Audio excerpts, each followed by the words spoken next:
Nigerians, Tinubu or any AP supporter must not see this video abeg, because wetin this man just tell Tinubu for im own face and wetin e dey expose for inside this particular video about the happenings in this country, I no go lie make President Tinubu hear am. If Peter Obi, Atiku Abubakar wan win 2027 election, if dem wan defeat Tinubu, make una tag dem for this video, because this man expose a lot for inside this video. Wetin Peter Obi, Atiku Abubakar, wetin dem need to do to defeat Tinubu 2027, but na wetin e come tell Tinubu at the ending of this video. Na wetin shock me. Make una lis ten to the end and make una also share the video. You think the opposition is doing enough, or you think that the opposition is dead right now? It's the reason I made the last statement. The opposition is not doing enough. They seem to be afraid. And you cannot win Nigerian presidency if you are not strong, if you are not ready to come out to fight. They are not doing enough. And that is why you can see from what is happening with their political parties. And maybe ADC might, they can come tomorrow, go to court with these corrupt judges and say, ADC, the leadership of ADC is handed over to that man that is supposed to be in JSS 3. What is he called? Nephew. No, those supporting him, they don't mean well for him. Nephew that cannot even speak decent English. They are supposed to support him to go back to JSS 3 and continue the junior class. Maybe from there they support him to finish secondary school and then write to Wike and go to a high institution. Instead, they are giving him money to destabilize the political party. But because he was not properly brought up by his parents, he is trying to destroy the entire country. And they can hand over the political party to Nephew tomorrow. Then Atiku will not be a candidate. And because the way they are going, it is likely going to happen because the opposition leaders are not ready for a fight. These people don't want, once they see that you are always talking about peace, they will continue to do what they want. Give it to them the way they understand, including the judges. Before judgment will be passed, mobilize 1 million people to come to surround the entire building. When Shekaro was to be declared governor, he won his election. Then they wanted to impose Rabiu Musa Kwankwaso, who was governor then in 2003. Shekaro won his election. The people of Kano State came. They surrounded the INEC officials. Yes, you have the power, the constitutional power to declare anybody as governor. And we also have the power as a people to bond the entire people here. And they were they were ready. So when they saw that they were ready, and if they declare Rabi Musa Kwankwaso as governor, they will also be on their way to hell or heaven. They declare Shekaro. That is the situation in Nigeria. If you are not ready for real fight, whenever this fraudulent judgment is supposed to give in, I'm giving them this for free. Mobilize 1 million people, let them be there around, so that they should know.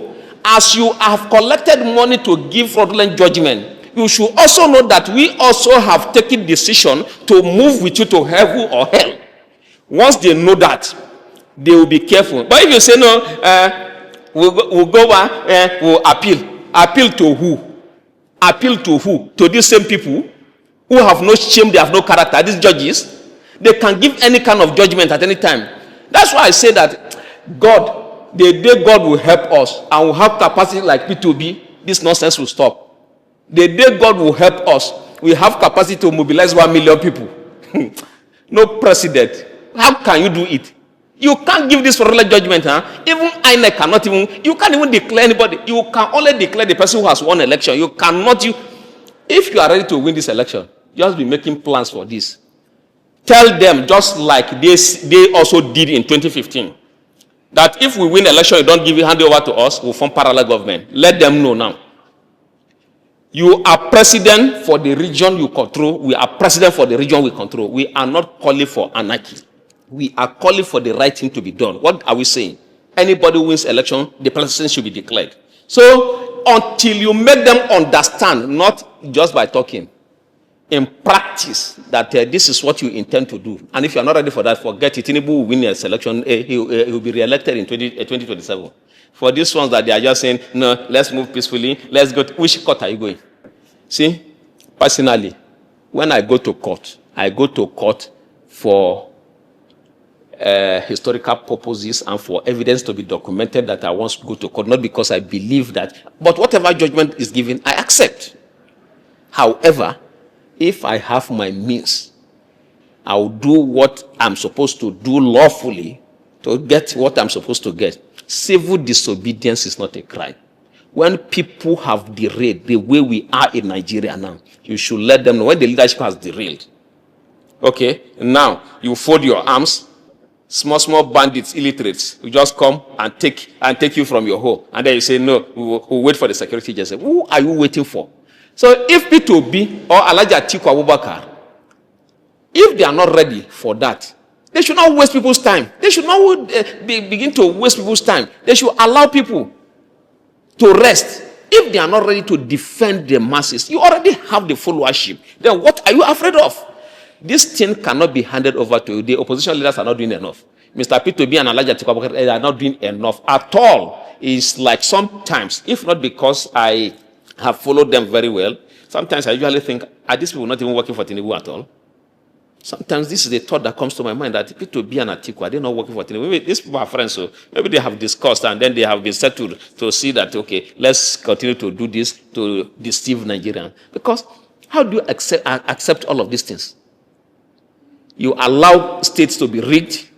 The next election now, let it be clear. Before the declaration of any, mobilize your people to be there. This is the result that we have gotten from polling units. Come with the result. This is the result that will be declared. Else, we all go either to hell or to heaven. Until you are ready for that, you are not ready to take the leadership of this country. Come with your result. INEC chairman, this is the result. We have to make sacrifice for the young people of this country. We have to make sacrifice. If you are not ready to die for the people, then why do you even come to become a leader? Why should you present yourself to be voted for? Until you have made up your mind to be able to sacrifice your life, that is the only time that you are ready for leadership in Nigeria. If you are not ready to die for the people, then you should not waste their time to say that you should lead, mobilize and come. This is what I'm calling on Atiku Abubakar and P2B. Come with the results. This is the result from the polling units. You are not calling for anarchy. And this is the result that must be declared. And that is what should be done. And that's why I'm not happy with the two leaders at all. Personally, I'm not happy with them because they are too weak for my liking. All right. Nasir El-Rufai has been in detention for quite a while now. Some persons are alleging that is persecution by President Tinubu, while some are saying is maybe karma visiting him. What do you say? Even if it's karma, it's still persecution. Persecution by President Tinubu. And that's one of the weaknesses of Atiku Abubakar. I'm saying that, and P2B. Even if nobody can even say the party that El-Rufai belongs to now, but sure he's in the opposition. Why should these opposition leaders keep quiet? You cannot continue to keep somebody in detention for a bailable offense. A known from Kogi State, over 80.something billion. Yahya Bello didn't spend 2 weeks or 2 weeks in detention. In short, Yahya Bello should be the person to be in detention in this way because he refused to honor lawful invitation. This man honored lawful invitation. Sometimes I cry for this kind of people who call themselves leader. I cannot have half the support of P2B and El-Rufai will be in detention. I cannot have half of the support of Atiku Abubakar and El-Rufai will be in detention. These are weak leaders. P2B, you are a weak man. Atiku, you are a weak man. Because if I have half of the support these men have, who is President Tinubu to keep El-Rufai in detention? Who is President Tinubu? You cannot be president if the people don't accept you as president. That is what the power of the people is stronger than the power of those in authority. Who is Tinubu to keep who? If I have half, I'm not talking about the support P2B has. I'm not talking about the support Atiku Abubakar has. I'm talking about half of it and half of their influence. Tinubu will run and give order. He will not even wait for the court because I know what to do. So these men are weak. That's why sometimes I just say, most times I just say, no, this country, we don't have leaders. Is this the kind of people that you want to lead? When somebody is being persecuted like this, it's not that I like El-Rufai. I have been close to El-Rufai ever since he became governor. I was in short, I was almost living in his residence few days before he became governor. But when he became governor, because my own way that some persons say I am stubborn, he avoided me completely for the 8 years that he was governor. So I don't have anything. In short, he was the one that even called me, sent me a message that he likes me, that he wants me to be a friend to his own son that is in the House of Reps now, Bello El-Rufai. He sent me Bello's number that I should meet with Bello, that he wants us to be friends, and we became friends. But later on along the line, what he wanted me to be, I said no, that since he wanted to give me appointment. Then I thought that since I'm not originally from Kaduna, I should not get appointed in his government. I said, no, why don't you give me contract to do? Because that, since I'm resident in Kaduna, instead of giving me an appointment, let it be for the indigenes. Let it not take what belongs. That was my own thing, and he got angry. How can I want to appoint you to do? So he got angry and he avoided me. Throughout for his 8 years, he avoided me. But if I were to be with him and I was able to get some information, he will not be there like that I will keep quiet. However, I have been making statements, but statements on the media is not enough. Something tangible needs to be done. They usually appoint people, weak people, and people who do not share their values with them. And see now that he's in detention, as if nobody is in detention. Nothing is happening. I can't just keep quiet like these men. These are the kind of people they want. Once they carry out their evil plan, you keep quiet. But once you challenge, they cannot. Those who macheted me, beat me severely, they are the ones running away from me now. Because I said, let us go for round 2 again. You are the one doing the beating. Why should we be afraid? Always, you have to be courageous for whatever you believe and then fight for whatever you believe. People don't have this perseverance to continue to fight. If you want to lead in Nigeria, you should be able to persevere, to fight, to continue to fight until you die. So, something needs to be done. This is what is lacking in these leaders. All right, finally, is there a scenario where you have reflected about the quest to remove President Tinubu from office? And if you have thought in that direction, is it possible? If it is possible, what is the pathway for the NDC to get victory in 2027? It is very possible. One, the NDC in the south and the southeast do not really need much campaign. Where they need to campaign vigorously is in the southeast, and it's in the north central, northwest, and then northeast. Most of the states in the north central, the NDC does not really have a problem. The major problem is in the northwest and in the northeast. What should they do? Like what I have done now, they're supposed to pay me for consultancy. That I have told them, I have this enlightenment.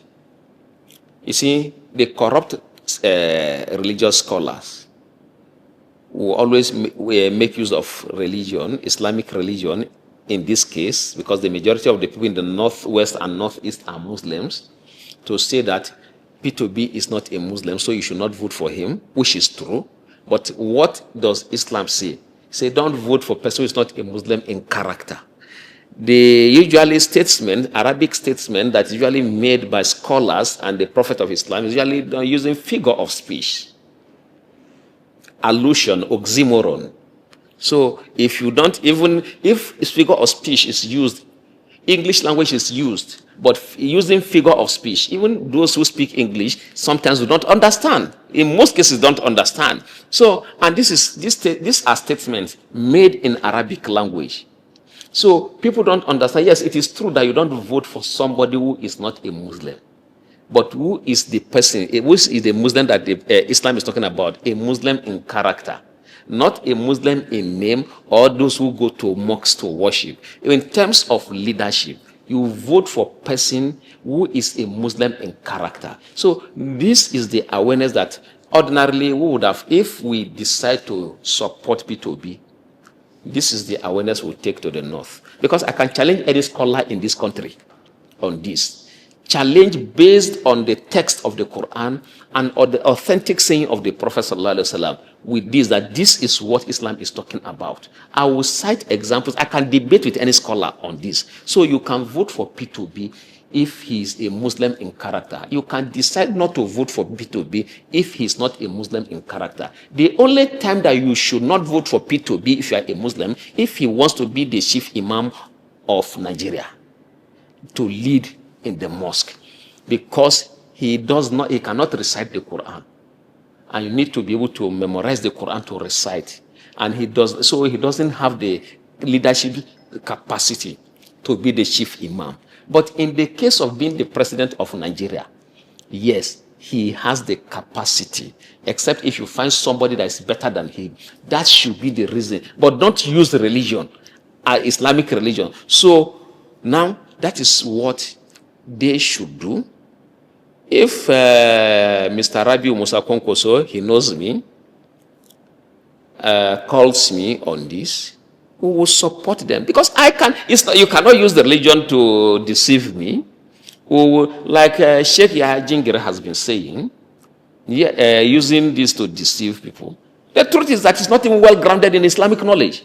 He's not well grounded. But because some persons have kept quiet, and since he has picked Konkoso knows these scholars that will be able to challenge the likes of Yahya Jingir on this issue, because he's always using Muslim.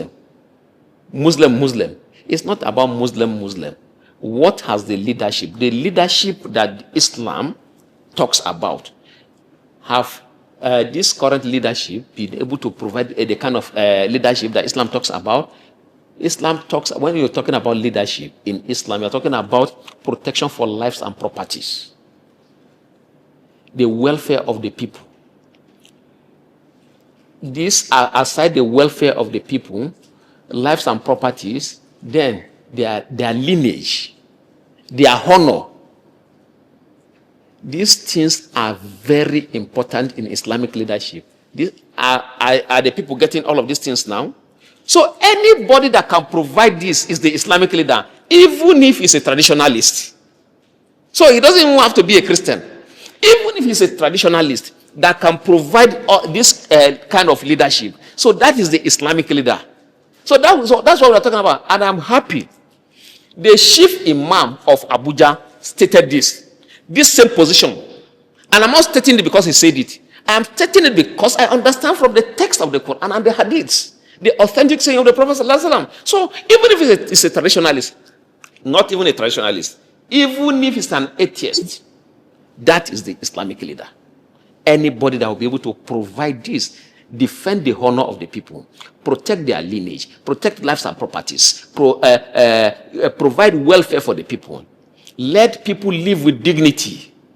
That is the Islamic leader. So anybody can be the Islamic leader. Thank you for watching that video. So guys, before you leave, look at it down here. Do well to subscribe and also put on notification bell so that whenever we upload any video in this great platform, you will be the first to see it. And please don't forget to drop your comment at the comment section what you think about this video, your opinion as well. See guys, this is where I'm going to end the video, and I will see you guys some other time.